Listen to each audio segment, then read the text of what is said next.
శ్రీమాత్రే నమః. నమస్తే అండి, ఎలా ఉన్నారండి? అంతా బాగున్నారా? నేను కూడా బాగున్నానండి. ఈరోజైతే జున్ను చేశానండి. మా వారు జున్ను పాలు తీసుకొచ్చారు. గేదె పాలు కొనడానికి వెళ్తారండి. డైలీ ఒక గేదెలు ఉంటాయన్నమాట, 10 గేదెలు. ఆయన దగ్గరికి వెళ్తారన్నమాట. ఆయన అప్పటికప్పుడు పిండి పోసి ఇస్తారు మనకి చక్కగా. అప్పుడు గేదెలు ఎంతూ ఉంటాయి, మరి గేదెలు ఎక్కువ ఉంటూ ఉంటాయి కదా. ఆ గేదెలు వెళ్ళినప్పుడు కొంచెం రూపాయలు ఇవ్వనన్నా ఇస్తారు, లేకపోతే కొనుక్కోవచ్చు.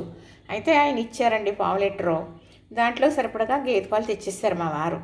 తెచ్చితే అవి చక్కగా మళ్ళీ మరిగించానండి. నేను మరిగించి ఆ పాలు ఈ పాలు కలిపి వండాను. ఈ విధానం చెబుతాను. చిప్పలో వండానండి చిప్పలో జున్ను వండేసాను అన్నమాట. అయితే చిప్పలో వండానండి. మరి వండేటప్పుడు ఆ గిన్నెలో ఈ గిన్నె పెట్టకపోతే చిప్ప ఇలా నిలబడదు కదా, మరి బోడుగా ఉంటుంది కదా, అందుకే ఇలా పెట్టి వండాను అన్నమాట. చక్కగా ఉడికిపోయిందండి చిప్పలో జున్ను. చూసారా? మరి ఇలా తీసుకుని తినడమే. అయితే మరి ఆవు పాలు జున్ను ఆవిడ దూరం వెళ్ళాలి అంటారండి. అయితే ఇది గేదె పాలు జున్నే, ఆవు పాలు జున్ను కాదు. మరి జున్ను పాలు తెచ్చిన తర్వాత, మామూలు పాలు తెచ్చుకున్న తర్వాత, జున్ను పాలకి ఎన్ని పాలు పడతాయో తెచ్చుకుంటాం కదా, అవి గేదె పాలే తెచ్చుకున్నాము అనుకోండి, కొంచెం పలసగా ఉన్నాయనుకో, బాగా మరిగించేయాలి. మరిగించేసి అప్పుడు ఈ జున్ను పాలు, మురుగు పాలు అనేది కలపాలన్నమాట. అంతేగాని మనం ఆ నీళ్ళు పాలు కలిపితే జున్ను ఊగుతూ బాగోదన్నమాట. అయితే మనకు గోల్డ్ ప్యాకెట్ అని ఉంటుందండి, ఆ ప్యాకెట్ కూడా మనం వేసేసుకోవచ్చు చక్కగా. చూసారు కదా జున్ను? ఇదేమో పొద్దుట తినడానికండి, ఇది ఇప్పుడు తినేయడానికి. చల్లారితేనే జున్నుకు రుచి అండి. జున్ను తినాలి, రోగనిరోధక శక్తి పెరుగుతుంది అంటారు కదా. చూసారా చక్కగా? పరమేశ్వర, చాలా బాగుందండి. అంటే జున్ను ఇప్పుడు కూడా మనం బెల్లంతోనే వండాలి, పంచదారతో వండకూడదు.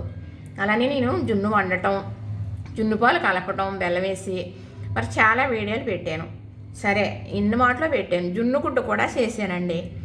జున్ను గుడ్డ కూడా చేసి ఎండబెట్టి మరి ఇప్పుడైతే సీసాలు మరి పంపటం, సీసాల్లో పోసి గడ్డగట్టించి దూరం ఎలా పంపడం, జున్ను నుండి పంపటం ఏదో చేస్తున్నారు.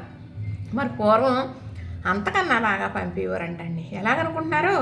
జున్ను పాలు ఒక తెల్లటి గుడ్డ ముంచేసి ఇలాంటి ప్లేట్లు వేసేసి ఎండబెట్టేస్తే ఎండిపోయింది అనుకోండి, అది మడత పెట్టేసి దాసి ఇవ్వరంట. దాసి ఆ ఊరు వెళ్ళినప్పుడు వాళ్ళకి పట్టుకెళ్ళిస్తే అది మామూలు పాలలో వేసారనుకోండి, జున్ను గుడ్డ కదా, నానిపోతుంది కదా, జున్ను పాలు అందులో దిగిపోతాయన్నమాట.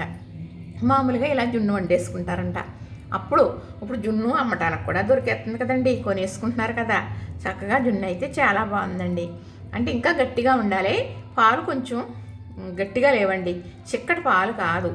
మరి ముర్రు పాలలో కూడా 3 పూట్ల కలిపేసి ఉంటారు. ఆయన ఒరిజినల్ ముర్రు అయితే కాదు, అదేనండి జున్ను పాలు. బాగుందండి. చిప్పలో వండినందుకు కాదు, జున్నే బాగుంటుంది చూడండి. చిప్ప అనేదండి చాలా రకాలుగా వాడుకునేవారు పూర్వం. అవునండి. చిప్పలో ఈ చిప్పలో నేను టీ పెట్టాను, మరి అలానే సేమియా కాసాను, అలానే మరి పునుకులు వేసాను, బూరెలు వేసాను, అలానే చిప్పలో చికెన్ వండానండి. పలావ్ కూడా చేశాను, పులిహోర కూడా చేశాను. వీడియోలు అయితే పెట్టాను. ఎక్కడైనా నా వీడియోలు ఉన్నాయేమో చెక్ చేయండి, అర్థం అవుతుంది. ఈరోజు అయితే జున్ను కూడా వండేసానండి. ఏమండి, ఇదే మామూలుగా పొయ్యి మీద పెట్టి మనం నూనెతో దేవి వంటలు వండటానికి అయితే కాలిపోతుంది. మరి ఇది మరి కాలిపోయేదే కదండి.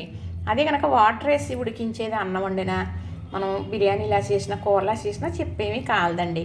మొన్న చేశాను కదా చింతకాయ బెండకాయ, చూశారు కదా, అంతేనండి. అలానే అయితే ఈరోజు చక్కగా మరి చిప్పలో మరి జున్ను వండేసానండి. చూశారు కదా, నచ్చింది కదా. ఇంతేనండి. లైక్ చేయండి, షేర్ చేయండి, సబ్స్క్రైబ్ చేయండి. అంటూ రాదండి, ఏమనుకోవద్దు. జున్ను రోగ నిరోధక శక్తి పెంచుతుందట, చాలా మంచిదంట, తినాలంట. అంటా కాదండి, నిజమేనండి. పూర్వం పెద్దగా గిన్నెలతో వండేసి పెద్ద ముక్కలు కోసి అరటాకు ముక్కలు వేసి కూర్చోబెట్టి పెట్టేవారండి మా అమ్మాయిని. అలా తిని బ్రతికిన వాళ్ళమేనండి. మరి అంత తినలేం కానీ కొంచెమైనా తినాలి. దీని రుచి అనేది తెలియాలి. జున్ను అంటే చాలామందికి ఇష్టమే, కానీ జున్ను తినడం వల్ల రోగ నిరోధక శక్తి పెరుగుతుందంట కదండి. మరి నాకు తెలియదు కానీ. చూసారా, నచ్చిందా మరి?